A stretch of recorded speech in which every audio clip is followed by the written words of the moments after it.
Ете, видовме што е кринч, правевме муавети за вкусо и за невкусо и за се. Наравно во тоа прањето муавети, заборавивме една што би сакале овие по телевизиите ја речат круцијална тема. Не е битна темата, круцијална била таа. А тоа е темата 1 септември, почеток на учебната година. Тоа не заборавивме намерно. Туку и тоа што ги снимав тие претходните епизоди пред да биде продолжениот викенд, пошто нели продолжен викенд, не сме да се седи дома или да се работи, треба сој негде. И тоа е круцијално. А се, за не дека нема други побитни теми. Ама ова со почетоците на учебните години е ептен битна, круцијална да не рече. Оти ги речи. Па ете пример за видни на идните генерации да не користат зборови како круцијално или кринги. Туку да научат се што треба научат и пропратно да научат да зборат македонски. Не битно на кој дијалект, битно е да се збора македонски. Така што дај да удриме на шпица исто така круцијална како и овие темите. И после круцијално да продолжиме со муавет. Може? Ајде бате пуште.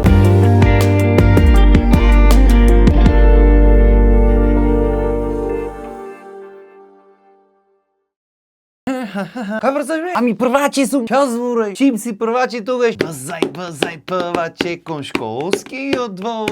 Те чека учителката со шипка од стол. Фум. Кој би рекол дека базај певаче ја направиме хит пред 4 години и дека секоја година ќе повторува. Ама не и се како веле овие што се многу писмени учители. Repetitio est mater studiorum. Или што би се рекло на нашки, повторувањето е мајка на знаењето. Уствари се покажува вистина и во пракса. Пошто овие што повторват години понављачи што ги вика, сите директори станаа, сите фирми, сите газди, сите во политики, во чуда век. Дема море, колку поќе повторуваш, толку поќе ќе фати нешто црпкат, макар и тоа што не треба. Или што би рекле омилениот изговор на овие понављачи. Бадуле Ајнштајн прво одделение понављаше, па ете го Ајнштајн стан. Се е Ајнштајн. Се ижи ти мене нема Ајнштајн да стане. Нема не за друго. Ја направиш та фризурата келев со коса, улав срико фризура, ја направиш популарна и треба после и јас да ја правам фризурата. Она ве келев со коса фризура да го фатиш струја вака да се направи бу. Најшубаво ќе ми стои. Замера. Таманко за чичко. Пример тој феномен некој да повтори прво, второ одделение, минимум до четврто, веќе одамна се нема случај. Пошто порано системот школски беше, знаеше бате или знаеш или не знаеш. Може ќе ти попрат нека оценка, ама ако имаш ти од 12 предмети 16 единици, извини, ама ќе си повтори. Освен ако си од богато друштво. А зато денешно време знаел, не знаел. Тераш бат. Нема време школото со тебе се занимава дали ти знаеш или не знаеш. Ќе оди мамичка ќе се пожали. Во школите има се помалце деца си велат дај баре тие што се тука да и задржиме. Ќе ти пишат едно двојче и тера. И нити ти си научил, нити школото си ја завршило работата, нити твоите ти направиле услуга што се бунат за таа двојката да добие. Ама знаеш како? Кој те праша така? И знаеш ај ќе разберам пример, ученици што имат некаков просек, па некој предмет ептен не му оди, пошто нормално не можеш се да ти оди. Јес да бев ученик со сите петки, ама имаше предмети кај што нити гибнував нешто, едноставно лесно ми оде, имаше некој вате, ке сотепаш од верглање џаве, не фаќа црпка. Ти ако бркаш некој просек, ако имаш убави оценки релативно и се ако имаш една единица, ајде да дојди некој се замоли некако држ, не дај. Ма не е поентата да се моли. Поентата е да најдиш чаре, ќе седниш со детето, да го најдиш начинот на кој детето размислува и на негов начин да му доловиш та лекција. Одико што имаме правено муавет претходно, школскиот систем не е еднаков за сите. Мислам тој направен е со идеја да е еднаков за сите, ама не сме сите еднакви, нити психички, нити физички. Начинот на размислување на сите ни е различен. Што значи во некој розев свет еднаков школски систем би значил еднаков пристап кон секое дете, тоест пристап на начинот на кој то дете најлесно ќе разбере. Арно тоа во пракса не може да се направи, пошто прво нема доволно учители, друго нити е целта на школото тоа да се прави сите да се научат. Целта на школото е да те издресира. Зрн звончето внатре, зрн звончето надвор. 45 минути да те издресира да слушаш некој повозрасен, да го учиш тоа што ќе ти речат да го учиш, на начин на кој тие ќе ти речат да го учиш, дали ти можеш така или не, тоа не е битно. Да јадиш тие кои ти речат дека јади. По можност дојдеш во ВЦ само кога имаш слободен период и технички те прат послушен работник за виднина. Ти не му требаат многу паметни луѓе. Многу луѓе што паметуваат и што кажуваат приказни неќа. Тие што се наврво сакат луѓе послушни бе. Тој да речи а, ти да речиш на. Нема прашвање, нема објаснување, нема размислување. Мислиш легално е размислувањето и технички е легално. Ама кога што гледаш полека работат на случајот и тоа да го секна. Да не ми размислиш, само да тера. Оти ако земиш да размислиш, ќе најдиш многу грешки, многу пропусти. Многу ствари што не чинат ќе најдиш, не му одговара тоа. Ти немаш да мислиш, баде, ти само тере. Знаменцето врака, мафта и тера, урле, вика, иđe се секиреш, сендвичо, сокчето и уживај. Значи колку и да е сладко да ги гледаш првачината кај што одат на училиште прв ден,